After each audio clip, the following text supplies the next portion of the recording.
প্রথমেই মুভির প্রধান ক্যারেক্টার খোমকে হসপিটালে দেখানো হয়। 3 দিন ধরে খোমের মা খুব অসুস্থ, ওনাকে আইসিইউতে রাখা হয়েছে। তাই খোম সারাদিন আইসিইউ এর সামনে বসে থাকে। পেশায় খোম একজন লেখক, সে মূলত সিনেমার জন্য গল্প লেখে। সে একটি নতুন গল্প লেখা শুরু করে। গল্পটা ছিল কিছুটা এরকম যে একটি ড্রোন মেয়েটির ব্যালকনির সামনে গিয়ে থামবে। ব্যালকনির সামনে ড্রোন দেখে মেয়েটি অবাক হয়ে যাবে। এইটুকু লেখার পর খোমের মাথায় গল্পের আর কোনো আইডিয়া আসছিল না। অনেকক্ষণ চিন্তা ভাবনা করে সে একটি আইডিয়া পেয়ে যায় এবং লিখতে শুরু করে। তখনই নার্স এসে তাকে ডাক দেয়, বলে ফার্মাসি থেকে তার মায়ের জন্য কিছু ওষুধ নিয়ে আসতে হবে। তাই সে ওষুধ কিনতে যায়। নার্সকে ওষুধ দিয়ে সে আবারও লিখতে বসে, কিন্তু সে অলরেডি গল্পের নতুন আইডিয়াটা ভুলে গিয়েছে। সে যখন ধীরে ধীরে আইডিয়াটা মনে করার চেষ্টা করছিল, তখনই প্রচন্ড শব্দ করে একটি মেয়ে সেখানে বেঞ্চ টেনে নিয়ে আসে। মেয়েটির নাম বুয়া, পেশায় সে একজন পিয়ানো টিচার। আইসিইউতে তার এক রিলেটিভ ভর্তি রয়েছে। সে এসে দেখেছিল একটি চেয়ারও খালি নেই, তাই একটি বেঞ্চ টেনে নিয়ে সে আরাম করে বসে মোবাইল টিপতে শুরু করে।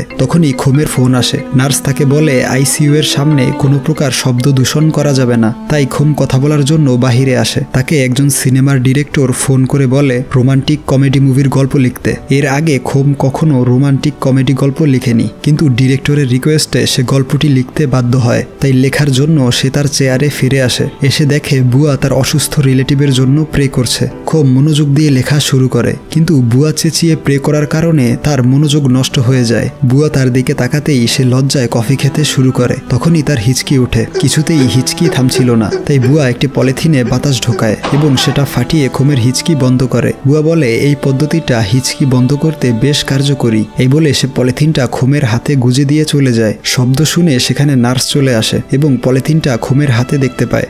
এরপর খোম ও বুয়াকে হসপিটালের ক্যান্টিনে দেখানো হয়। বুয়া খোমকে বলে, তাহলে আপনি এখন রোমান্টিক কমেডি গল্প লিখছেন এবং এই সিনেমায় একই সাথে কয়েকটি গল্প থাকবে, তাই তো? এই বলে সে খোমকে একটার পর একটা প্রশ্ন করেই যাচ্ছিল। খোম মনে মনে বলে মেয়েটি প্রশ্ন করেই যাচ্ছে, আমি কোনটার উত্তর আগে দিব? বুয়া আবারও বলে রোমান্টিক কমেডি গল্পগুলো খুব মজাদার হয়ে থাকে, আমি কি আপনার স্ক্রিপ্টটা পড়তে পারি? তার কিউটনেসের প্রেমে পড়ে যায় খোম, তাই সে স্ক্রিপ্টটা পড়তে দেয়। সে অল্প একটু পরেই খোমকে বলে, আমি খুব অলস প্রকৃতির, তাই আমাকে বলে দাও গল্পের শেষটা কেমন হবে। খোম বলে যখন স্ক্রিপ্ট পড়বে তখন সময় দিতে হবে, ক্যারেক্টার এবং প্লট সম্পর্কে বুঝতে হবে। আর আমার স্ক্রিপ্টে 4টা স্টোরি লাইন আছে। গল্পগুলো খুবই সহজ এবং সাবলীল, যে কেউ একবার পড়লেই বুঝতে পারবে। এই শুনে বুয়া আবারও স্ক্রিপ্ট পড়ার জন্য ল্যাপটপের পাসওয়ার্ড চায়। খোম বলে আই লাভ ইউ। সে অবাক হয়ে যায়। খোম বলে ল্যাপটপের পাসওয়ার্ড হচ্ছে আই লাভ ইউ। এরপর সে খোমের রোমান্টিক কমেডি মুভির প্রথম গল্পটি পড়া শুরু করে, যার নাম হচ্ছে বিপরীত দিকে কেউ একজন, বা someone on the opposite side.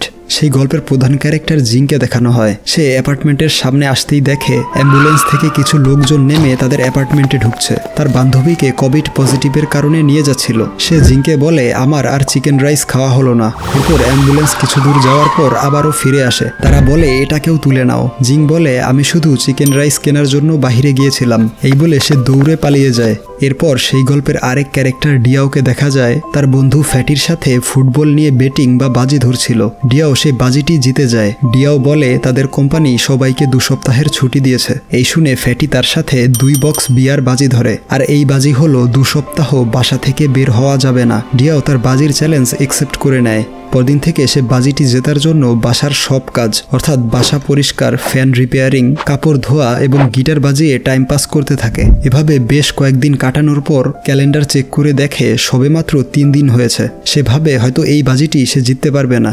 ওইদিকে জিংকে তার বাবার সাথে কথা বলতে দেখা যায়। সে বলে আমি কোভিডে আক্রান্ত নই। তারপরেও ডক্টর বলেছে কয়েকদিন বাসায় লকডাউন হয়ে থাকতে হবে। এরপর টি নামের কেউ একজন তাকে ফোন করে, কিন্তু সে তার ফোন কেটে দিয়ে তার নাম্বারটি কুকুর টি নামে সেভ করে। এরপর একটি ড্রোনকে কফি নিয়ে বিল্ডিং এর মধ্যে উড়তে দেখা যায়। ড্রোনটি ছিল ডিয়াওয়ের। তখন জিন বেলকনিতে কাপড় শুকাচ্ছিল। ড্রোনটা তার সামনে এসে ব্যালেন্স হারিয়ে তার দিকে ধেয়ে আসে। জিং নিজেকে বাঁচাতে ড্রোনটাকে মেরে নিচে ফেলে দেয়। তার বিপরীত দিকের বিল্ডিং এ থাকে ডিয়াও। সে তাকে থামাতে চিৎকার দিয়ে বেলকনিতে চলে আসে। এরপর জিং তার বান্ধবীকে জানায় কিভাবে ড্রোন দিয়ে তার উপর আক্রমণ করা হয়েছিল। অন্যদিকে ডিয়াও ফ্যাটিকে বলে কিভাবে মেয়েটি তার ড্রোনটি নষ্ট করে দিল। মেয়েটির কোনো ধারণাই নেই যে ড্রোনটি রিপেয়ার করতে কত হাজার টাকা লাগবে। ডিয়াও এত কিছু ফ্যাটিকে বলছিল, কিন্তু সে তার কথায় মনোযোগ না দিয়ে নুডলস খাচ্ছিল। কিছুক্ষণ পর ফ্যাটি বলে ওঠে আমি আমার বাজিটি পরিবর্তন করেছি। নতুন বাজিটির মূল্য 20,000 টাকা। ডিয়াও বলে কি করতে হবে বলো। ফ্যাটি বলে সেই মেয়েটিকে 14 দিনের মধ্যে পটাতে হবে। ডিয়াও তার এই চ্যালেঞ্জটিও একসেপ্ট করে নেয়।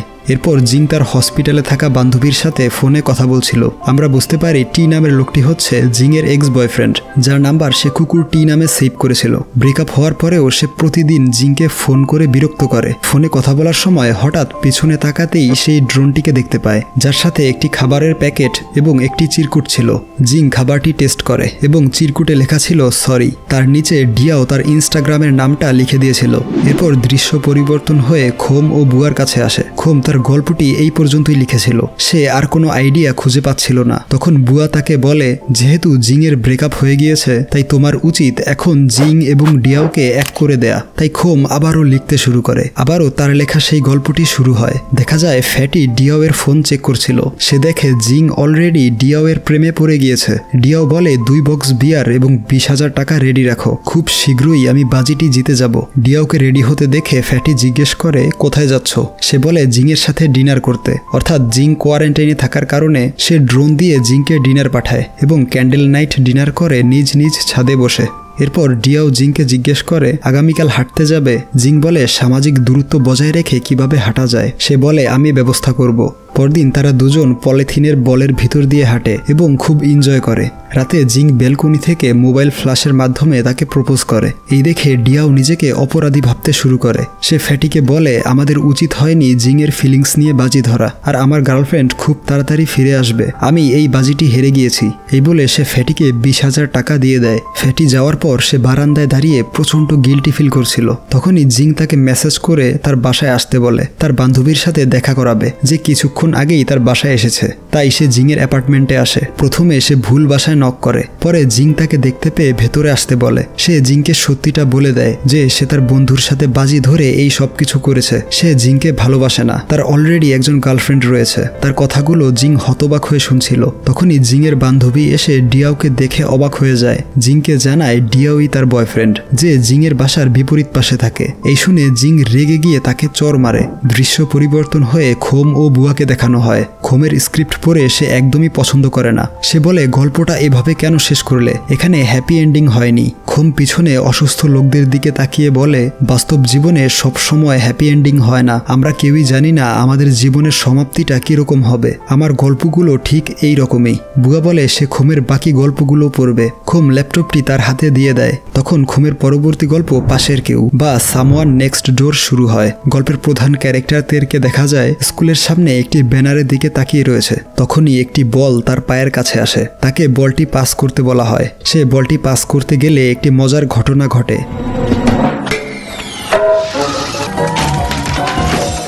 এই জন্যে তাকে প্রিন্সিপালের অফিসে ডাকা হয়। প্রিন্সিপাল তাকে রাগান্বিত হয়ে বলে ভাগ্য ভালো যে টিচারের কিছু হয়নি, আবারও এরকমটা করলে তোমার ব্যবহারিক মার্কের অর্ধেক নম্বর কেটে নেওয়া হবে। টিচাররা চলে যাওয়ার পর প্রিন্সিপাল তাকে মারতে শুরু করে এবং বলে গতকাল তুমি একজন স্টুডেন্টকেও আঘাত করেছো। প্রতিদিন তুমি আমাকে একটা না একটা সমস্যায় ফেলছো। তুমি খুব খারাপ একটা ছেলে। আমরা বুঝতে পারি স্কুলের প্রিন্সিপালই হচ্ছে তার মা।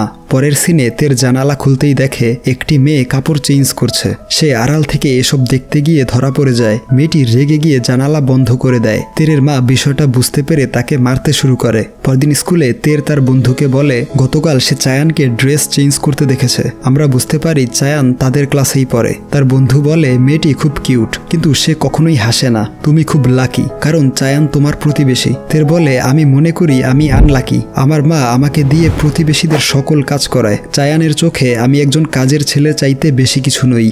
পরের সিনে তেরের মা তার উপর প্রচণ্ড রেগেছিল, কারণ সে 6 সাবজেক্টে ফেল করেছে। তের বলে গত বছর আমি 4 সাবজেক্টে ফেল করেছিলাম, আমার কাছে এটা কোনো বিষয় না। তার মা বলে আমি তোমার জন্য অপমানিত হচ্ছি। তুমি একজন টিচারের ছেলে হয়ে কিভাবে এত বাজে রেজাল্ট করো। তোমার প্রতিবেশী চায়ানকে দেখো, সে প্রতিটা পরীক্ষায় ভালো রেজাল্ট করে। এই বলে তার মা তাকে মারতে যায়। পরদিন তের তার বন্ধুকে বলে চায়ানের জন্য সে প্রত্যেক দিন তার মায়ের হাতে মার খায়। সে চায় চায়ান অন্য কোথাও চলে যাক। চায়ান যতদিন তার প্রতিবেশী হয়ে থাকবে ততদিন সে তার মায়ের হাতে মার খেয়েই যাবে।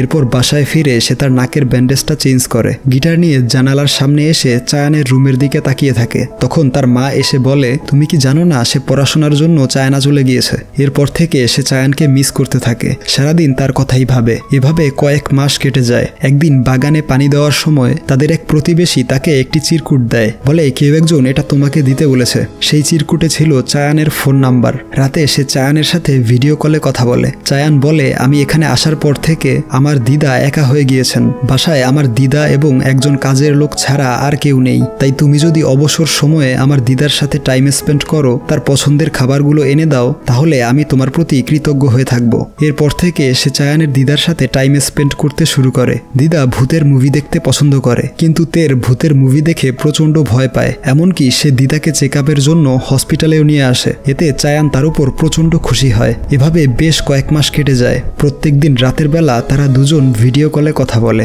এবং প্রায় সময়ই নেটওয়ার্ক প্রবলেমের কারণে তাদের কল থেমে যেত। পরদিন তের টিভিতে দেখে কোভিড-19 ভাইরাসের জন্য পুরো চায়না লকডাউন করা হয়েছে। এই দেখে সে চায়ানকে নিয়ে খুব চিন্তিত হয়ে পড়ে। রাতের বেলা চায়ান ফোন করে বলে, আমি লকডাউনের কারণে আটকে গিয়েছি। আগামী সপ্তাহে চায়না থেকে থাইল্যান্ডে একটি ফ্লাইট আসবে। ভাগ্য ভালো থাকলে ওই ফ্লাইটে ফিরে আসতে পারি। ততদিন পর্যন্ত দিদার খেয়াল রেখো। এভাবে বেশ কিছুক্ষণ কথা বলার পরে চায়ান তাকে প্রপোজ করতে নেয়। তখনই নেটওয়ার্ক প্রবলেমের কারণে তাদের কল কেটে যায়। চায়ান তার আটকে যাওয়া ছবিটির দিকে তাকিয়ে থাকে। তখন তার পুরনো কিছু স্মৃতি মনে পড়ে। যেদিন তেরের কারণে তার টিচার অ্যাক্সিডেন্ট করেছিল, সেদিন চায়ান দূর থেকে সবকিছু দেখেছিল। তের যখন তার বাগানে পানি দিতে আসতো, তখন সে লুকিয়ে থেকে তার ছবি তুলত। এমনকি সে বাসায় এবং স্কুলে সব জায়গায় তাকে লুকিয়ে দেখত। অর্থাৎ সে আগে থেকেই তাকে পছন্দ করত। গল্পটি এইখানেই শেষ হয়ে যায়। বুয়া গল্প পড়া শেষ করে খোমকে জিজ্ঞেস করে, কেন তুমি গল্পগুলো অসম্পূর্ণ রেখে দাও? চায়ান কি শেষ পর্যন্ত থাইল্যান্ডে ফিরে আসতে পারবে? তের কি কখনো বুঝতে পারবে চায়ান তাকে আগে থেকেই ভালোবাসে? শেষ পর্যন্ত তারা কি এক হতে পারবে? খোম বলে, ওপেন এন্ডিং আমার কাছে ভালো লাগে। দর্শকরা নিজের কল্পনা অনুযায়ী এন্ডিং সাজিয়ে নিতে পারে, আর গল্পগুলো ভালো না লাগলে পড়া বন্ধ করতে পারো। বুয়া বলে, না, আমি পরবর্তী গল্পটিও পড়তে চাই। এরপর পরবর্তী গল্প, যাকে আপনি ঘৃণা করেন বা সামওয়ান ইউ হেট দেখানো হয়। এই গল্পের প্রধান ক্যারেক্টার অড একজন ডেলিভারি বয়। সে ট্রাফিক জ্যামে আটকে ছিল। তখন প্রতিদ্বন্দ্বী কোম্পানির ডেলিভারি ম্যান এসে তার পাশে দাঁড়ায়। অড আমাদেরকে বলে, আমাদের কোম্পানির নাম ফাস্ট এবং আমাদের ডেলিভারিও সবচেয়ে ফাস্ট ডেলিভারি দেওয়ার জন্য আমি রেস করতেও রাজি। এর সাথে আমি 3 বার রেস করেছিলাম, যার মধ্যে 2 বার হেরেছি এবং 1 বার জিতেছি। এরপর ট্রাফিক লাইট গ্রিন সিগন্যাল দিতেই তারা রেস শুরু করে। অড বারবার পেছনে তাকিয়ে তাকে দেখছিল এবং ডাস্টবিনের সাথে অ্যাক্সিডেন্ট করে সে ময়লার গাড়িতে গিয়ে পড়ে। সে ডেলিভারি ম্যান তাকে টাটা দিয়ে চলে যায়।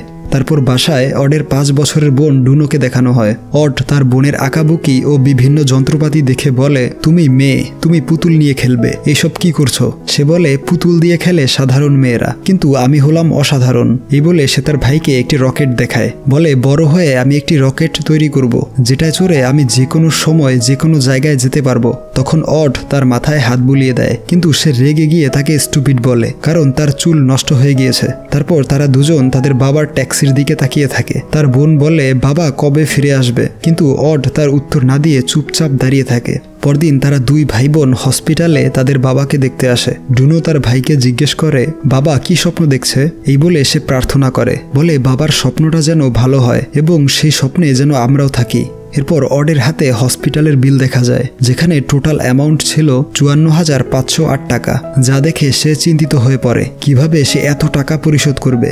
বিল পরিশোধ করার জন্য সে বাইক রেসে অংশগ্রহণ করে। তারা অডের গোল্ডের চেনটি রাখে এন্ট্রি ফি হিসেবে, কিন্তু তখনই সেখানে পুলিশ চলে আসে। সবাই পালাতে শুরু করে। পালানোর সময় অডের বাইকে প্রবলেম দেখা দেয়। পুলিশ তাকে ধরতে আসে। ঠিক তখনই সেই ডেলিভারি ম্যান এসে তাকে বাঁচিয়ে নেয়। তারা নিরাপদ জায়গায় চলে আসে। ডেলিভারি ম্যান হেলমেট খুলতেই অড দেখতে পায় সে হচ্ছে একটি মেয়ে। মেয়েটি বলে, আপনার উচিত আমাকে ধন্যবাদ জানানো। অড তাকে ধন্যবাদ জানায়। তারপর মেয়েটি তাকে নুডলস এনে দেয়। অড জিজ্ঞেস করে, তুমি কিভাবে জানো এটা আমার পছন্দ? মেয়েটি বলে, আমি তোমার সম্পর্কে আরো অনেক কিছু জানি, আমি ভবিষ্যৎ থেকে এসেছি। তার কথা শুনে অডের প্রচন্ড হাসি পায়। মেয়েটি বলে, কথাটা হাস্যকর হলেও এটাই সত্য, তুমি আগামীকাল বাইক রেসে অংশগ্রহণ করলে মারা যাবে। বাড়ি ফিরে সে মেয়েটির কথাগুলো ভাবতে থাকে, কিন্তু হসপিটালের বিল দেখে সে আবারও রেসিং করতে চলে আসে। রেসের ঠিক আগ মুহূর্তে সে মেয়েটির কথা ভেবে সেখান থেকে চলে যায়। এরপর সে হসপিটালে আসে। লিফটে উঠে দেখে দেখে সেই মেয়েটি প্রাইজ মানি নিয়ে তার কাছে এসেছে। সে টাকাগুলো দেখে বলে,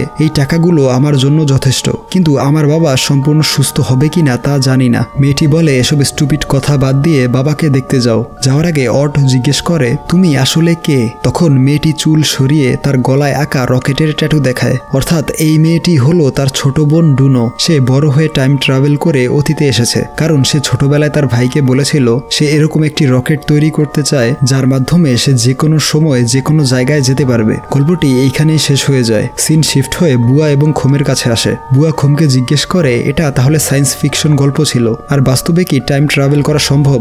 তখনই অ্যানাউন্সমেন্ট করে রোগীর ভিজিটরদের চলে যেতে বলে, কারণ আজকের মতো ভিজিটিং টাইম শেষ হয়ে গিয়েছে। খোম বুয়াকে জিজ্ঞেস করে, তুমি আমাকে কখনোই বলনি যে হসপিটালে তুমি কাকে দেখতে আসো? বুয়া বলে, আমার বয়ফ্রেন্ডকে। এই বলে সে চলে যায়। এরপর খোমের পরবর্তী গল্প কিছু গোপন প্রশংসাকারী বা সাম সিক্রেট অ্যাডমিরর শুরু হয়। গল্পের প্রধান ক্যারেক্টার সুয়ান এবং তার বন্ধু টম একসাথে একটি গ্রোসারি শপে জব করে। সুয়ান হচ্ছে খুবই সিনসিয়ার এবং গোছালো একজন মানুষ, কিন্তু টম হচ্ছে তার উল্টো। সুয়ান টমকে বলে তার ডে শিফটের চেয়ে নাইট শিফটে কাজ করতে বেশি ভালো লাগে। টম বলে, এই ভালো লাগার কারণ কি সুজিন? তখনই সুজিন শপে ঢোকে। পেশায় সে একজন ডেন্টাল ক্লিনিকের নার্স। তাকে দেখেই সুয়ান মুচকি হাসি দেয়। সুজিন জিজ্ঞেস করে, ডক্টরকে রাতে খাওয়ানোর জন্য কোন খাবারটা ভালো হবে? সুয়ান তাকে একটি স্পাইসি নুডলস ধরিয়ে দেয়। সে যাওয়ার পর টম বলে, সুজিন ডক্টর নমকে পছন্দ করে, তার জন্যই প্রতিদিন রাতে খাবার নিতে আসে। পরের সিনে টম ও সুয়ান সুজিনের ক্লিনিকে আসে ডক্টর নমকে দেখার জন্য। তারা তাকে দেখতে পায়। টম বলে, ডক্টর নম দেখতে খুবই বিশ্রী, তাই তুমি সুজিনের সাথে চান্স নিতে পারো। তখনই সুজিন সেখানে চলে আসে। সুয়ান তাকে দেখে পালিয়ে যেতে নেয়। টম তাকে থামিয়ে বলে, সুয়ানের দাঁতে প্রচন্ড ব্যথা, তাই তারা ট্রিটমেন্টের জন্য এখানে এসেছে। ডক্টর চেক আপ করে জানায় ট্রিটমেন্টের আগে ইনজেকশনের মাধ্যমে অ্যানেস্থেটিক শট দিতে হবে। ইনজেকশন দেখে সে প্রচন্ড ভয় পেয়ে যায়। সে কিছুতেই ইনজেকশন নিতে চায় না, কিন্তু ডক্টর তাকে ইনজেকশন দেওয়ার জন্য উঠে পড়ে লাগে। সে ডক্টরকে লাথি মেরে ফেলে দেয়। ডক্টর উঠে ইনজেকশন খুঁজতে থাকে। তখন নার্স দেখে ডক্টরের মাথায় ইনজেকশনটি পুশ হয়ে গিয়েছে। এখানে সিন খোম এবং বুয়ার কাছে চলে আসে। বুয়া বলে, এই গল্পটা অনেক ভালো, গল্পটার হ্যাপি এন্ডিং হলে খুব ভালো হবে। তখনই নার্স এসে বুয়াকে ডাকে। সে যাওয়ার আগে খোমের সাথে পরে কথা বলবে বলে চলে যায়। এরপর কয়েকদিন কেটে যায়। একদিন হসপিটালে ঢুকে খোম দেখে বুয়া বৃদ্ধ পেশেন্টদের সাথে গান করছে। সে খোমকে দেখতে পায়। এরপর খোম তাকে বলে, আমি মনে করেছিলাম তোমার বয়ফ্রেন্ডকে রিলিজ করে দেওয়া হয়েছে। বুয়া বলে, এরকম কিছুই না, আমাকে সেই দিন ডক্টর ডেকে নিয়ে জানিয়েছে আমার বয়ফ্রেন্ড আর বেশি দিন বাঁচবে না। এই শুনে খোমের মন খারাপ হয়ে যায়। তার এই অবস্থা দেখে সে বলে ওঠে, চলো তোমার গল্পের বাকি অংশটুকু পড়া যাক। খোমের লেখা গল্পটি আবারও শুরু হয়। সুয়ানকে মেডিকেল অ্যাডমিশনের বই পড়তে দেখা যায়। তখন টম বলে, সুজিনের জন্য ডেন্টিস্ট হতে চাচ্ছ, বেস্ট অফ লাক। সুয়ান এসব ইগনোর করে পড়ছিল। সেই সময় সুজিন আসে। সে সুয়ানকে ধন্যবাদ দেয়, কারণ সেই দিন তার চয়েসকৃত স্পাইসি নুডলস ডক্টর নম খুব পছন্দ করেছে এবং ডক্টর নম সুজিনকে ডিনারের অফার করেছে। এই বলে সে চলে যায়। এই শুনে সুয়ানের প্রচন্ড মন খারাপ হয়। তার কয়েকদিন পর এক বৃষ্টির রাতে আবারও সুজিন তাদের শপে আসে। সুজিন তাকে বলে ডক্টরের আগে থেকেই একজন গার্লফ্রেন্ড রয়েছে এবং সেই দিন ডিনারের কথা বলে ডক্টর তার সাথে খারাপ আচরণ করেছে। এই শুনে সুয়ান শপ থেকে বেরিয়ে সোজা ক্লিনিকে আসে এবং ডক্টরকে মারতে থাকে। এরপর বেশ কয়েক বছর কেটে যায়। টম আমাদেরকে বলে সুজিন তার নার্সের জবটি ছেড়ে দিয়ে চিংমাই শহরে চলে গিয়েছিল। বিয়ে করা ছাড়াই তার নাকি একটা বাচ্চা হয়েছে। ডক্টরকে মারার পর দিন থেকে সুয়ান আর শপে আসেনি। সে কোথায় আছে কেউ জানে না। তারপর চিংমাই শহরের সিন দেখানো হয়। সুজিন তার ছেলেকে নিয়ে ডেন্টিস্টের কাছে আসে। সে তাকে বলে আজ কান্নাকাটি না করলে 2টা আইসক্রিম কিনে দিব। তখন ডক্টর বাহিরে এসে তাদেরকে জিজ্ঞেস করে, আপনারা এই প্রথম আমাদের হসপিটালে এসেছেন তাই না? সুজিন ডক্টরকে দেখে হতবাক হয়ে যায়, কারণ সেই ডক্টরই হচ্ছে সুয়ান। এত বছর পর তারা একে অপরকে দেখে প্রচন্ড খুশি হয়। এই গল্পটি এইখানেই শেষ হয়ে যায়। তখন বুয়া ও খোমকে দেখানো হয়। বুয়া বলে এই গল্পটি সবচেয়ে ভালো ছিল, কারণ এই গল্পটার হ্যাপি এন্ডিং হয়েছে। খোম বলে এই গল্পটা আমি তোমাকে ভেবে লিখেছি, কারণ তুমি বলেছিলে হ্যাপি এন্ডিং হওয়া গল্পগুলো অনেক বেশি ভালো হয়। এই বলে সে বুয়াকে প্রপোজ করতে নেয়। তখনই নার্স এসে খোমকে বলে তোমার মায়ের জ্ঞান ফিরেছে। সে বুয়াকে বাই বলে দৌড়ে ভিতরে চলে যায়। সে যাওয়ার পর বুয়া মন খারাপ করে অনেকক্ষণ বসেছিল। ডক্টর খোমকে বলে তোমার মা বেশ সুস্থ আছেন, কয়েকদিনের মধ্যেই তাকে নিয়ে যেতে পারবে। তখন সে লক্ষ্য করে দেখে বুয়া চলে গিয়েছে। সে একটি চিঠি রেখে গিয়েছিল। চিঠিতে লেখা আছে, তোমার মা সুস্থ হয়ে যাওয়ায় আমি খুব খুশি হয়েছি। মনে রেখো, মানুষের জীবন হ্যাপি এন্ডিং এর মাধ্যমেও শেষ হতে পারে। আর আমি অবশ্যই তোমার মুভিটি সিনেমা হলে গিয়ে দেখব। দেখা যায় বুয়ার বয়ফ্রেন্ড মারা গিয়েছে। খোমের মা সম্পূর্ণ সুস্থ হয়ে গিয়েছেন, কিন্তু এখনও তাকে কয়েকদিন হসপিটালে থাকতে হবে। খোম যতবার হসপিটালে আসে ততবারই বুয়ার স্মৃতিগুলো তাকে কষ্ট দেয়। সে তাকে প্রচণ্ড মিস করে। এভাবে 2 মাস কেটে যায়। খোমের সিনেমাটা রিলিজ হয়। সিনেমা হলের দর্শকরা খোমের মুভিটি উপভোগ করছিল। অপরদিকে হলের বাহিরে বুয়াকে দেখা যায়। সে এসেছে খোমের মুভিটি দেখার জন্য, কিন্তু মুভিটি অলরেডি শুরু হয়ে গিয়েছে, তাই সে চলে যাচ্ছিল। তখন খোম ফোনে কথা বলার জন্য বাহিরে আসে এবং বুয়া আবারও টিকিট কাউন্টারে ফিরে আসে, বলে সে মুভির বাকি অংশটুকু দেখতে চায়। তখন সে হঠাৎ খোমের কণ্ঠ শুনে পেছনে তাকায় এবং খোমও লক্ষ্য করে দেখে বুয়া তার সামনে দাঁড়িয়ে আছে। তারা একে অপরকে দেখে প্রচণ্ড খুশি হয়। খোম আমাদেরকে বলে, গল্পের হ্যাপি এন্ডিং সত্যি খুব আনন্দের, যা আমি এখন অনুভব করতে পারছি।